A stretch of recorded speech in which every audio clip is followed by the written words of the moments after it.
You're also helping me because this is the first time that I created this and it wasn't that long ago, so I didn't know how much to say about everything. So there's things I haven't talked to you about. Okay. So it's only fair that I go in and help you talk through this. So I was gonna go pull up your file if I'm smart enough to know how to do that. Right. Let's see if my computer can handle doing more than one thing at once. Let's see. I'm pulling up the discussion. It was on DP10 and the struggle is real, is what she said. That's what I said. Well, I sat on it for a long time, just kind of look and pick apart, and then I'm just like, just turn it in and get feedback and go from there. yeah, and that's what I was wanting you to do. I didn't expect anybody to get it totally correct. Uh, because it's learning process. If you already knew what you were doing, why would you need the class? Right. So, okay, well, it's about to open up, and when I do open it up, I'll hit the share button, and hopefully all of the electronic doodads will cooperate. You'll be able to see it. I went to the little computer screen with the arrow, and I'm going to share something you've seen before.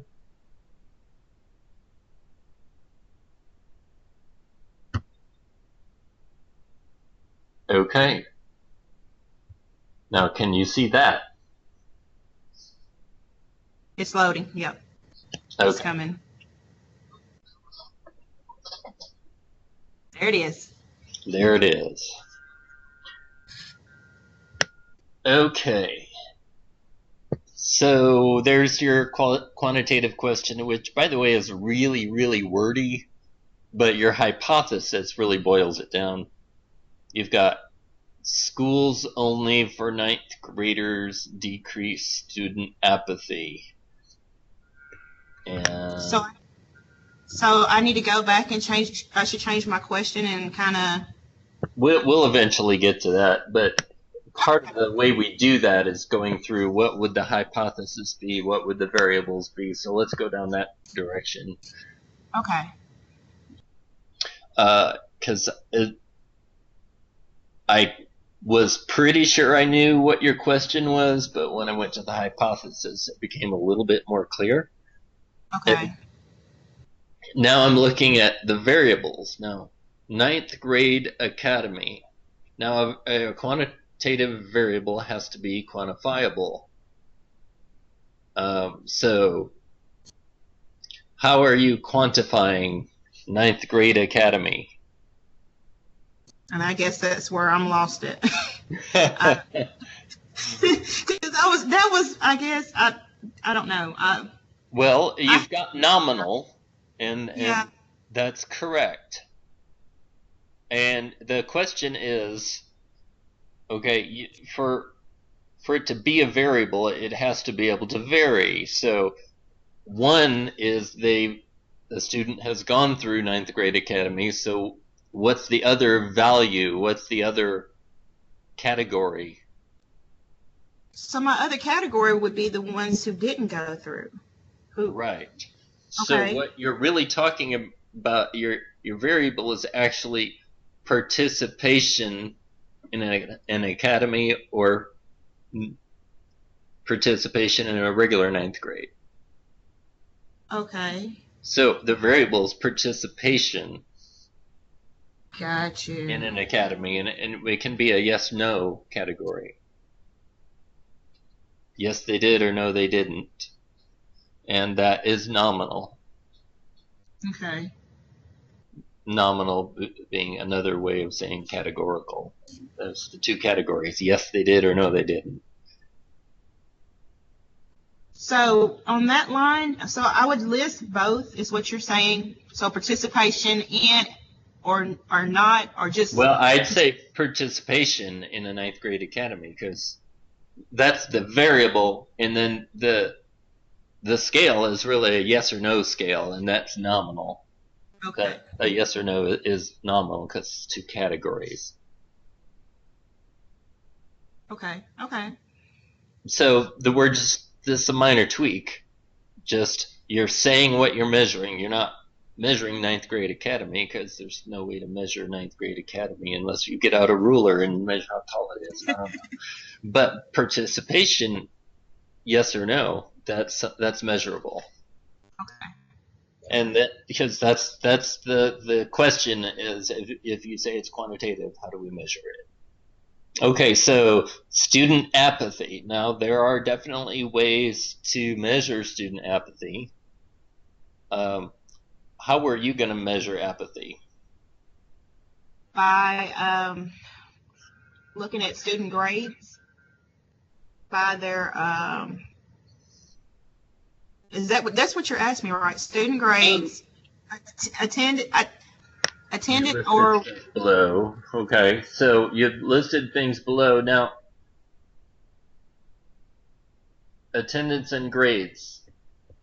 I could see attendance being a measure of apathy, but I don't agree with grades. You can get an F working really hard, and you can get an A being totally apathetic. Got you. And I guess I was looking at a standpoint of, as a teacher, where kids turn in work and then they don't turn in work, that perspective, but I get what you're saying. I get what you're saying. Well, okay, so instead of grades, you could say daily work grades. Okay.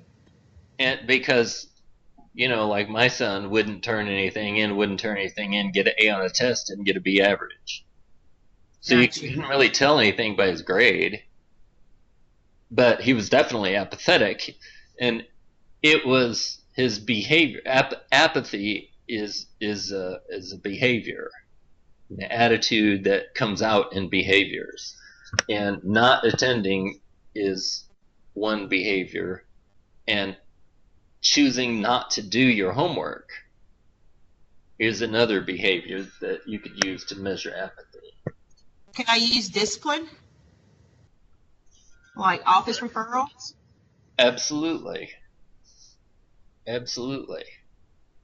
And so you're going to have to, when you get there, you're going to have to carefully define apathy. And this is just an initial brainstorm.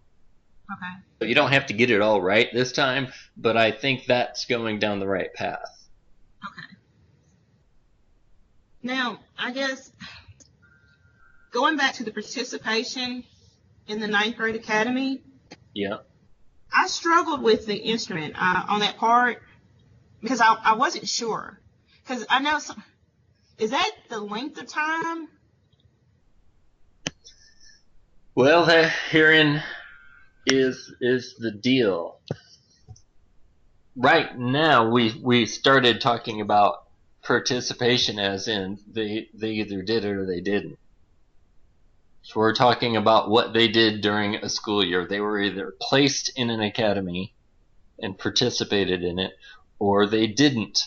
They weren't placed in an academy. So that would be simple yes or no. You don't really need an instrument. You're just placing them into a category. Does that make sense? Right. So really, I didn't have to fill that part out. So you did, but your instrument or other measuring technique is participation, yes or no. Were they in an academy or were they not? That is the only measurement. Oh, wow. And you don't really have to establish the validity of something like that. So you can put not applicable on those last two. Oh, so I'm thinking I'm having to have answers for everything, and that's I'm overthinking. Well, you would, but you pick something that's categorical, and Yeah. we define the categories, and that's all there is to it. Okay. If there was any ambiguity in the categories, we would, talk about how we establish those categories and with validity and reliability. But in this case, it just doesn't make sense. And in research, regardless of how scary it sounds, it really is about doing stuff that makes sense. Okay, and you're recording this, and I feel like I am just slow as ever.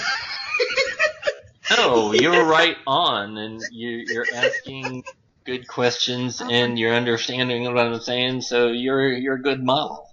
Nope. Like I said, I didn't expect you to get this right the first time. I expected you to struggle and ask questions, and that's what you did.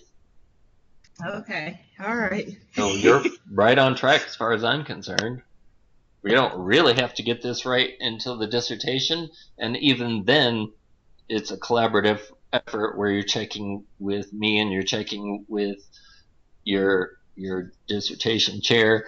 It's a team effort anyway, so it's not all on you. Okay.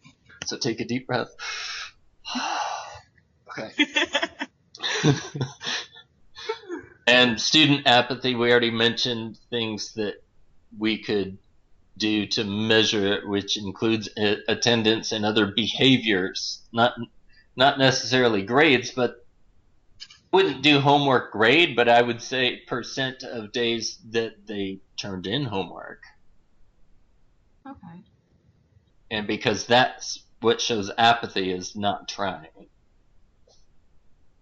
So we're just thinking about what are signs of apathy. Okay.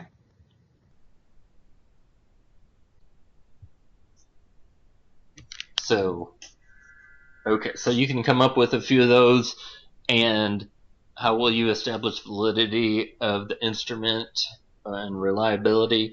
Well, that's a matter of record keeping. Right.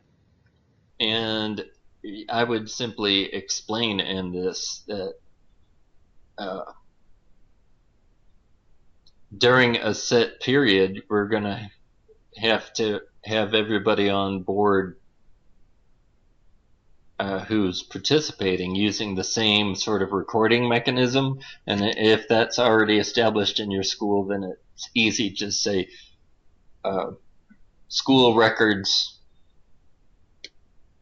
that are, really it's just electronic school records is all you really need to say, because the validity and reliability just depends on the teacher knowing whether people were there or not, or knowing whether there's a 0 on their homework or not. Okay. So here again, you didn't really create an instrument. You're looking at a way to measure that's already established. That means those last two categories you can kind of just say, hey, it's already established, don't worry about it. Gotcha. If you created a survey, those last two columns of validity and reliability would be a huge issue. So it wouldn't be okay, I get you. Okay. But we're just talking about the attendance record and the record of how many what percent of days they do their homework, as opposed to they don't do their homework.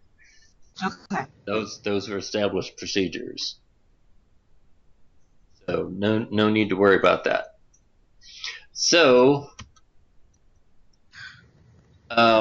which brings us back to, instead of just student apathy as the variable, we might want to do, because we have to create some sort of, if you're going to have one thing, it's going to have one number.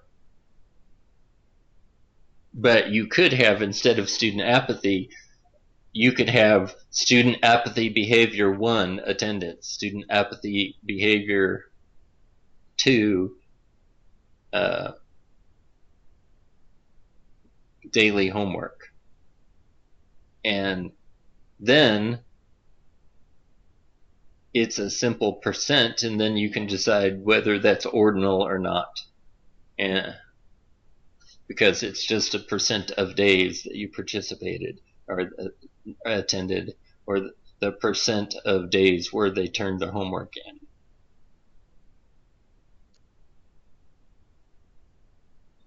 So then you can decide, go back and look at the definitions.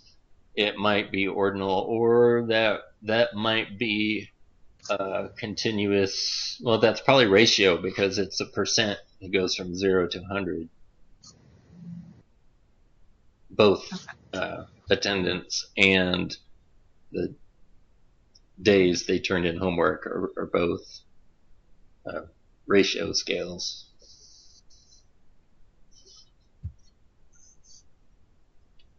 So Okay.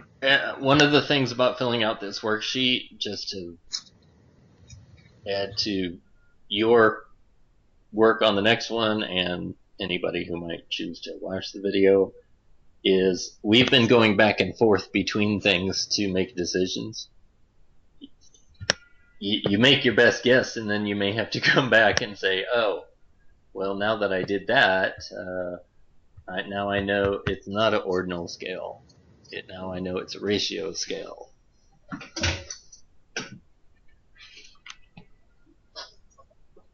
So these are all things you have to decide, but not necessarily in this order. Okay. All right, your proposed statistical test, well, that's going to change based on, now we've got a ratio scale and a nominal scale, so Spearman's may or may not fit. And to tell you the truth, I don't remember which one does what. I look it up. So, okay. And yeah, we've got the cheat sheet. I pinned a bunch of things on Pinterest, so that's why I've got that link in there, just so you can go through and decide, is this, based on the variables, the number of variables, the type of variables, which one, if the independent's nominal and the dependent is ratio, which test does that affect? Which test So I'll go back. actually makes sense to? So that's something I can go back and look at, and then, because do you want me to go back and redo this one? Yeah, just tweak it, and this is for your own good, because at some point you may decide you want to do quantitative, and this or the other one or something similar might be what you want to do, so you want to have a good record for that. It's not as much about me as it is about you. Okay. So, well, and herein lies something that interacts once again. We could have asked this question several different ways. You asked, does it decrease apathy? And decreasing is usually a line, and that's usually, a coefficient.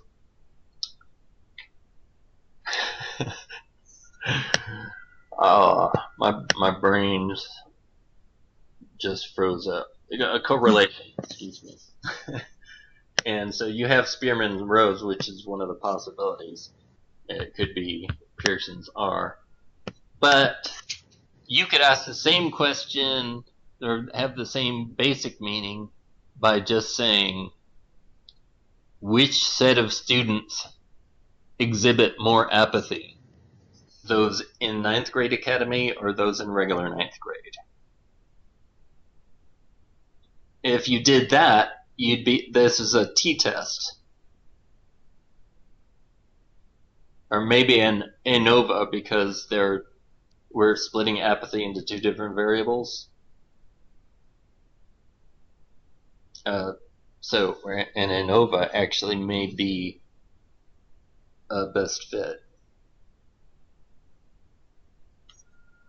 But how do you want to ask the question? So this takes us back up to the top. Do we want to say decrease student apathy, or is the hypothesis that ninth graders tend to have lower apathy in academies? Okay. Well, the null hypothesis would be participation in academy or regular ninth grade has no effect on apathy. But as in, there's no difference between the academy kids and the other kids. So now you can make a choice to talk about it as a correlation or talk about it as a t-test. As a general rule, a t-test is a little easier. Or I guess an ANOVA, but I think, especially since we've got sort of two forms of student apathy to look at, I think an ANOVA would probably make sense. But here again, the way you ask the question changes which test fits it, and you've got choices. Okay. There's not exactly one right answer, and I'll leave it up to you what direction you want to go. But do you understand the split that I'm trying to talk about? Yes, I do. Yes. Okay. All right. I hope I wasn't too redundant there, but all right. So we've got the instruments. We'll have a proposed statistical test. All right. Depending on which test you have, you can have anywhere between 3 and 7 different assumptions. Just make sure you find the list and jot it in. And how you're going to check might be not a big deal at all. I mean, homogeneity of variances. Do you even know what that is? I had looked that up. And I'm like, okay, it might work. But then again, like I said, the struggle is real. The struggle is real. The homogeneity is... Are they about the same? As opposed to heterogeneous, where it's different. And variances is a technical statistical term that looks at your population. So when you get the scores for your attendance percent, and you just look at all of the scores for the academy kids, look at that and run the basic descriptive statistics on it. You'll see whether it's a normal curve or not, and so that's normality. And Excel will do the calculation for variance, and if the variances are anywhere near each other, then we can say yes. So how to check is run descriptive statistics including variance to check for homogeneity. Does that make sense? Yeah, I'm processing it. I'm Okay. processing. All right. Well, and so we look at those things, and but we have to have the data set before we can check it. We can't check it before we run the data. Okay. And there's procedures so that for what do you do when it doesn't work out. If that assumption isn't met, then you have to go to a different statistical test with the same data set. And that's why we do it. Most of the time, these assumptions are met close enough to not worry about. But this is a double checking to make sure that our ANOVA or whatever we're doing is going to be meaningful, as opposed to a bunch of numbers and they don't tell you anything because it's not homogeneous. So here again, once you decide on which way you want to go, you find the exact test, you look up the list of assumptions, and then you figure out how to meet them. And normality and homogeneity of variances are both things you do after you collect the data and you look at the individual sets. So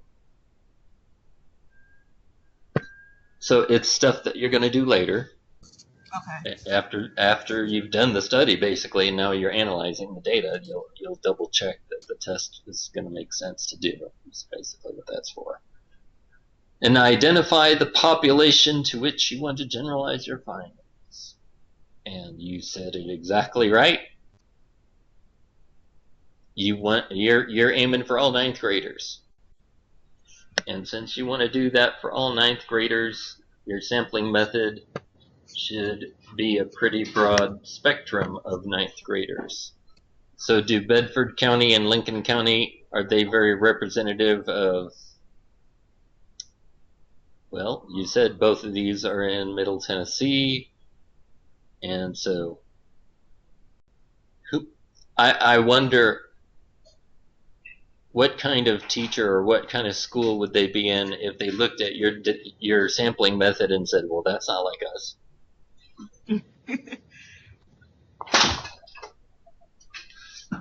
And this is what you're thinking about when you do this. You've got a good thing that might represent the population of Middle Tennessee, and so that you may back off on what you say you want to generalize to, and just say to that all 9th graders who in schools that are similar to, and then when you do your results and you talk about it in that way so that you're not overstating what you actually found. Okay. And so it's about being trustworthy in what you say in your conclusions.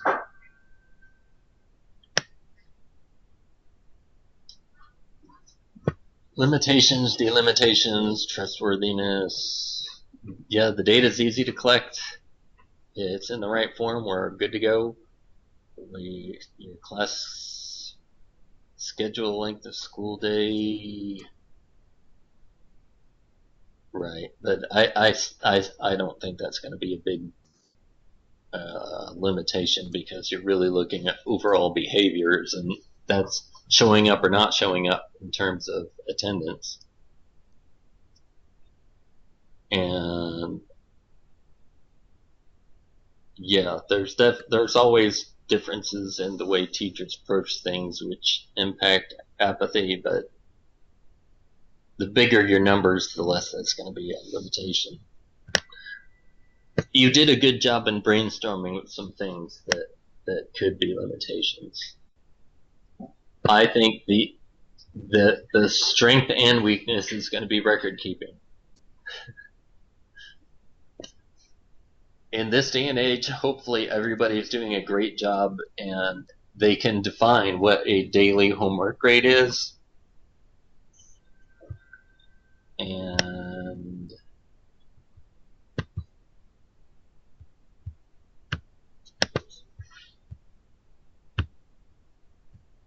but if they're not good at defining what the daily homework grade is, if the district hasn't required an exact procedure for this daily homework grade as separate from this quiz, and then it's going to be a little more murky, and those teachers shouldn't be included in the study.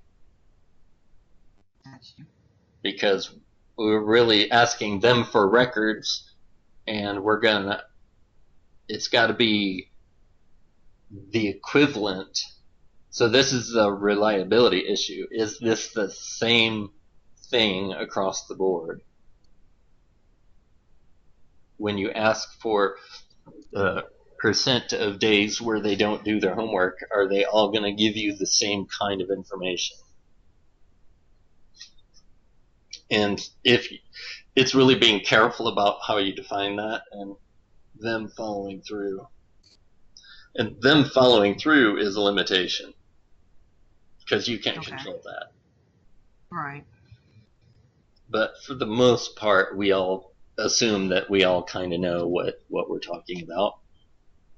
But if you start throwing in quiz grades, if you start throwing in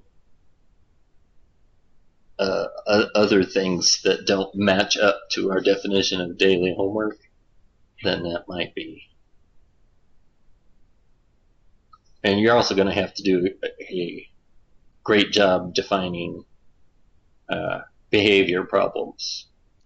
What counts and what doesn't count. All right, are you still there? I'm still here. I'm writing it down. I'm writing that down. All right. That's a lot going on, but I think we hit the highlights. It doesn't settle everything for you. You still got a little bit of work to do on this particular worksheet. Right. But at least you know what you're going for, what I'm thinking that I'm going to find when you write things in each blank. And you saw my thinking process, which it doesn't go just this one, this one, this one. It goes back and forth because one decision affects another. And if you decide down here that it's not quite right, then you have to go back and tweak things. I didn't say it was easy. I know. It's just about making it all match. And the more matching it is, the more valid and useful your study is going to be. And you want something that's going to be useful to answer your question and the question that other people are asking. So that's why we do this worksheet.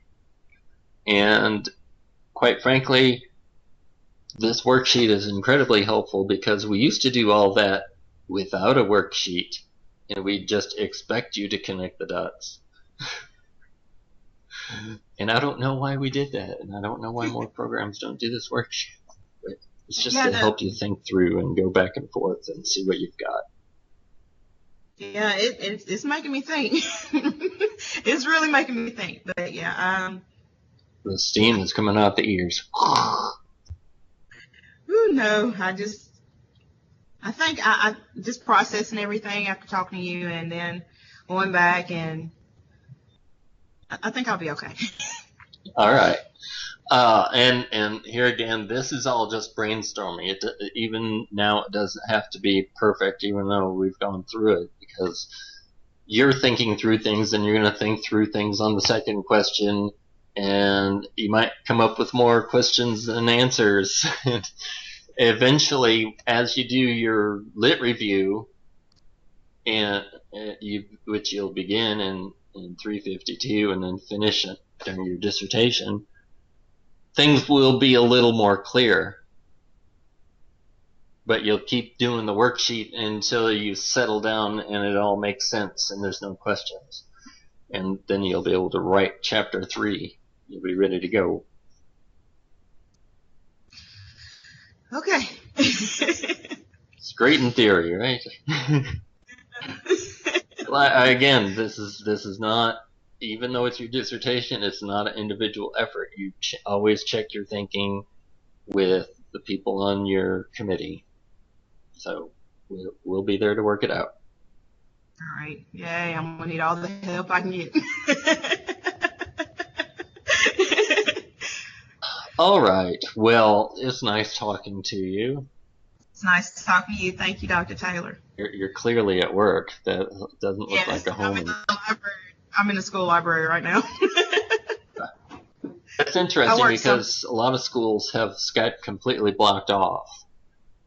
Yeah, I was shocked that I was able to get it downloaded here, but I got deleted after I get done. Right. Well, we're supposed to gradually move to this instead of Zoom, which we were using. Some folks will still use it for a while, but this is the one that we can talk to as many people as we want for as long as we want because we've paid for it. The Oh, city has paid for it. You get to download it for free, etc., etc. So that, I'm glad it worked for us today. me too. Me too. Thank you so much. When you have more questions, don't be afraid to ask. I won't. I'm gonna go home and get me a stiff drink now. Just playing. Well, that's legal, but you might want to Yeah. wait till school's over or whatever. Oh yeah. Well, I'm going home now. I'm done. I'm done. We got done at 12, so I'm done. I'm good. All right. Well, I will see you online soon. All right. Thank you again. Have a good day. All right. You too. Bye bye.